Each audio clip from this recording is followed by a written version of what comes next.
Devine quoi? Un trésor que l'on croyait perdu a jamais été retrouvé.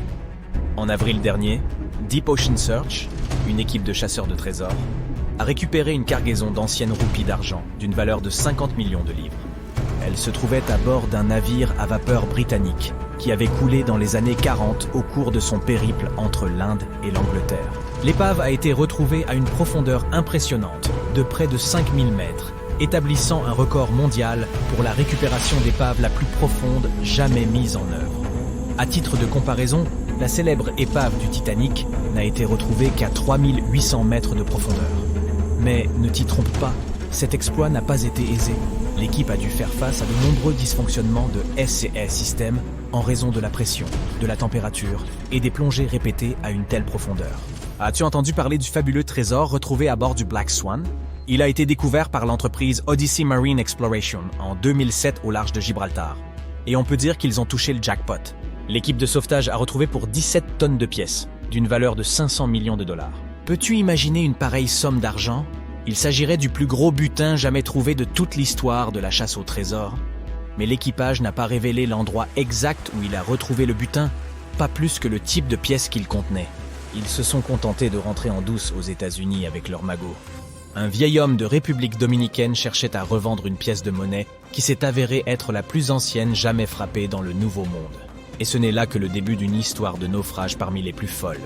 L'équipe de Deep Blue Marine a utilisé un sonar sophistiqué pour fouiller la zone où la pièce avait été trouvée et est tombée sur des morceaux d'une épave engloutie. Ils ont également trouvé des statuettes de jade, d'anciens bijoux mayas et des pièces d'or datant de 1535. Une série de 4 pièces vaut à elle seule 1 million de dollars. L'équipage a pu conserver la moitié de son butin, tandis que les autorités dominicaines ont récupéré le reste. On pense que le navire a coulé lors d'un ouragan violent, quelques années seulement après la découverte des Amériques par Christophe Colomb. Peu d'épaves à ce jour ont fourni aux archéologues des artefacts aussi anciens. Nous avons tous entendu parler du grand naufrage du Titanic et de la terrible tragédie qu'il a vécue en heurtant un iceberg en 1912. Mais ce qui est encore plus insensé, c'est que 300 millions de dollars en diamants ont coulé avec lui. Tu imagines ? Les chercheurs américains et français qui ont retrouvé le navire ont vendu aux enchères près de 6000 objets récupérés dans l'épave. Il s'agit de bracelets en diamant, de vaisselle de luxe et même d'une carte postale qu'un passager avait écrite à ses parents. Des trésors du Titanic sont encore mis aux enchères. Par exemple, des chaises longues du pont de promenade de première classe ont été vendues aux enchères pour 85 000 livres. Elles sont aujourd'hui trop fragiles pour s'asseoir dessus, mais elles représentent toujours un extraordinaire fragment d'histoire. Les Schmitt, une famille de chasseurs de trésors, viennent de tomber sur des vestiges en or d'une valeur de plus d'1 million de dollars dans des eaux peu profondes, à seulement 50 km au nord de West Palm Beach. Et tiens-toi bien, l'un des objets était même destiné au roi d'Espagne en personne. Ces richesses se trouvaient à bord de la flotte du trésor espagnol de 1715, coulée par un puissant ouragan au départ de la Havane, il y a près de 300 ans. Peux-tu croire qu'elle gisait à seulement 4 ou 5 mètres de profondeur? On a retrouvé 51 pièces d'or et près de 12 mètres de chaînes en or décorées. C'est ce qu'on appelle toucher le gros lot. Brent Brisbane, propriétaire de 1715 Fleet, Queen's Jewels, LLC, a déclaré que CS découvertes n'étaient pas seulement cruciales pour leur valeur pécuniaire, mais aussi pour leur importance historique. Et ce n'est pas tout. L'épave a été retrouvée il y a plus de 50 ans, et les plongeurs n'ont rapporté qu'un trésor d'une valeur d'environ 50 millions de dollars. On pense que plus de 400 millions de dollars de trésors se cacheraient encore sous les mers. Le monde des chasseurs de trésors est en ébullition suite à une trouvaille des plus excitantes. Nous parlons ici de l'Esmeralda de Vasco de Gama, la plus ancienne épave de l'ère des grandes découvertes. Ce navire a fait naufrage lors d'une violente tempête en 1503, le long de la route des Indes qui reliait l'Europe à la mer d'Arabie. Mais attends, ce n'est pas tout.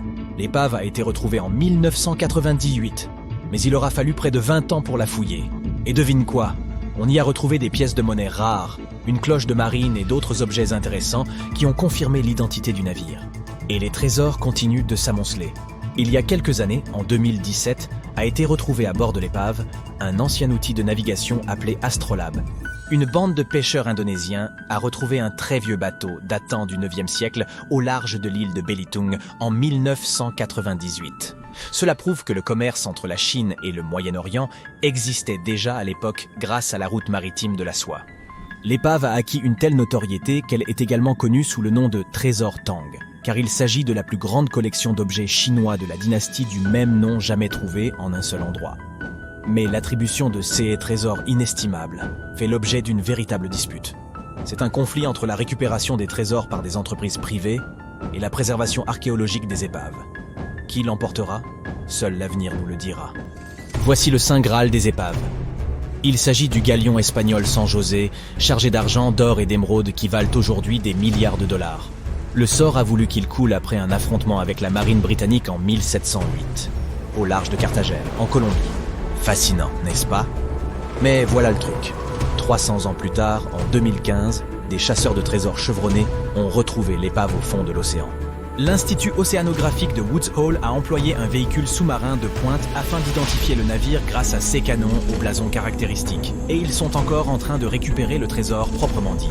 Alors, si tu te sens aventureux, garde toujours un œil ouvert. Tu pourrais, toi aussi, tomber sur un trésor que tout le monde croyait perdu.